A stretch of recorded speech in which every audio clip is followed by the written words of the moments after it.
তো hello everyone, কেমন আছেন? আশা করছি আপনারা সকলেই খুব ভালো আছেন। তো চলে আসলাম নতুন আরেকটি ভিডিও টিউটোরিয়াল নিয়ে। তো আজকের এই ভিডিও টিউটোরিয়ালে আমি আপনাদেরকে দেখিয়ে দেব কিভাবে আপনারা একটি জিমেইল অ্যাকাউন্ট ক্রিয়েট করে নিতে পারবেন। তো আমাদের মাঝে অনেকেই আছে যারা জিমেইল অ্যাকাউন্ট ক্রিয়েট করতে পারেন না, তো তাদের জন্য আজকের এই ভিডিওটি। তো যারা জিমেইল অ্যাকাউন্ট ক্রিয়েট করতে পারেন না তারা আজকের এই ফুল ভিডিওটি কন্টিনিউ করবেন। তো চলুন আর বেশি কথা না বাড়িয়ে আমাদের মূল ভিডিওতে চলে যাওয়া যাক। তো ভিডিওর শুরুতে আমরা সর্বপ্রথম চলে যাব আমাদের ফোনে থাকা যে প্লে স্টোর যে অ্যাপসটি আছে এই অ্যাপসে। তো আপনারা এই অ্যাপসের উপর ক্লিক করে দিবেন। তো অ্যাপসের উপর ক্লিক করে দেওয়ার পর আপনারা এখান থেকে উপরে যেই মেনু আইকনটি আছে এই মেনু আইকনের উপর একটা ক্লিক করে দিবেন। এরপর এই অ্যারো আইকনটির উপর একটা ক্লিক করে দিবেন। এরপর নিচে দেখতে পারবেন অ্যাড অ্যানাদার অ্যাকাউন্ট, এটার উপর একটা ক্লিক করে দিবেন।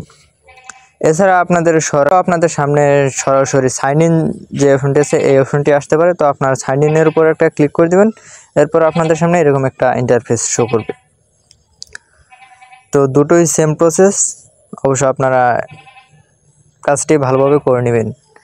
এরপর এইরকম একটা ইন্টারফেস শো করার পর আপনাদের ফোনে যদি লক করা থাকে তাহলে অবশ্য আপনাদের ফোনের লকটি দিয়ে নেবেন। আমি এখান থেকে আমার ফোনের লকটি দিয়ে নিচ্ছি। তো লকটি দেওয়ার পর আপনাদের সামনে কিছুক্ষণ লোডিং নেবে। তো লোডিং নেওয়ার পর আপনাদের সামনে এরকম একটা পেজ ওপেন হবে। তো পেজ ওপেন হওয়ার পর আমরা যেহেতু নতুন একটি জিমেইল অ্যাকাউন্ট ক্রিয়েট করব, তার জন্য ক্রিয়েট অ্যাকাউন্ট এটার উপর একটা ক্লিক করে দিব। এরপর ফর মাই পার্সোনাল আস এটার উপর একটা ক্লিক করে দিব। এরপর আপনারা আপনাদের নাম এই জায়গায় বসিয়ে দিবেন। তো আমি এখান থেকে আমার নামটি দিয়ে দিচ্ছি এমডি রাকি। তো আমি এখান থেকে আমার নামটি দিয়ে দিচ্ছি। এরপর নিচে নেক্সট অপশনের উপর একটা ক্লিক করে দিবেন। তো নেক্সট অপশনের উপর ক্লিক করে দেওয়ার পর আপনাদের সামনে এরকম একটা পেজ ওপেন হবে। তো আপনারা এখান থেকে আপনাদের জন্ম তারিখ, জন্ম ডেট, কত সালে জন্মগ্রহণ করেছেন এই সমস্ত কিছু আপনারা আপনাদের মন মতো দিয়ে নেবেন। তো আমি এখান থেকে আমার জন্ম তারিখটি দিয়ে নিচ্ছি। তো আপনারা অবশ্য আপনাদের জন্ম তারিখটি এখান থেকে দিয়ে নেবেন। এরপর জেন্ডার সিলেক্ট করতে বলবে, অবশ্য আপনি ছেলে নামে এটা সিলেক্ট করে নেবেন। তো আমি যেহেতু ছেলে তো আমি মেল সিলেক্ট করছি, এবং মেয়ে হলে আপনারা ফিমেল সিলেক্ট করতে পারেন। এরপর এই সমস্ত কিছু ফিল আপ করার পর আপনারা নিচে নেক্সট অপশনের উপর একটা ক্লিক করে দিবেন। তো নেক্সট অপশনের উপর ক্লিক করে দেওয়ার পর আমাদের কিন্তু জিমেল আইডিটি এই জায়গায় দিতে বলবে। তো আপনারা আপনাদের মন মতো আপনাদের জিমেল আইডিটি এখান থেকে সেট আপ করে নেবেন। তো আমি এখান থেকে আমার জিমেল আইডিটি এখান থেকে সেট আপ করে নিচ্ছি। অবশ্য ছোট হাতের এবং কিছু সংখ্যা মিলে ভালোভাবে দিবেন, তাহলে কিন্তু এটি নেবেন, এছাড়া কিন্তু নেবে না।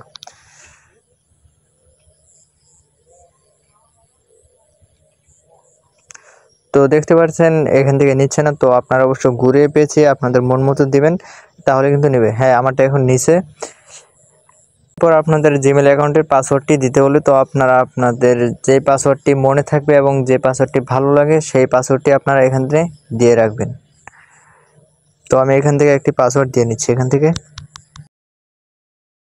তো পাসওয়ার্ডটি দেওয়ার পর আপনারা নিচে দেখতে পারবেন নেক্সট অপশন। তো নেক্সট অপশনের উপর একটা ক্লিক করে দেবেন।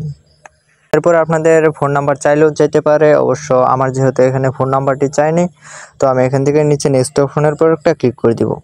তো নেক্সট অপশনের উপর ক্লিক করে দেওয়ার পর নিচে আসবো। এরপর আই এগ্রি চাইবে, এখান থেকে আই এগ্রি দিয়ে নেব। তো আই এগ্রি দেওয়ার পর কিছুক্ষণ লোডিং নেবে। তো লোডিং নেওয়ার পর কিন্তু আমাদের জিমেল অ্যাকাউন্টটি সঠিক নিয়মে খোলা হয়ে যাবে। তো অলরাইট গাইস, দেখতে পারতেছেন আমাদের একটি জিমেল অ্যাকাউন্ট খোলা হয়ে গেছে। এমডি রাকিব, এই যে জিমেল অ্যাকাউন্টটি আমরা এইমাত্র ক্রিয়েট করলাম। তো আপনারাও চাইলে এইভাবে একটি জিমেল অ্যাকাউন্ট ক্রিয়েট করে নিতে পারবেন সঠিক নিয়মে। তো এই ছিল আজকের এই ভিডিওটি। তো যদি ভিডিওটি ভালো লেগে থাকে তাহলে অবশ্যই ভিডিওতে একটি লাইক দিয়ে চ্যানেলটি সাবস্ক্রাইব করে পাশে থাকা বেল আইকনটি বাজিয়ে দিবেন। তো দেখা হচ্ছে পরবর্তী কোনো ভিডিওতে। আল্লাহ হাফেজ।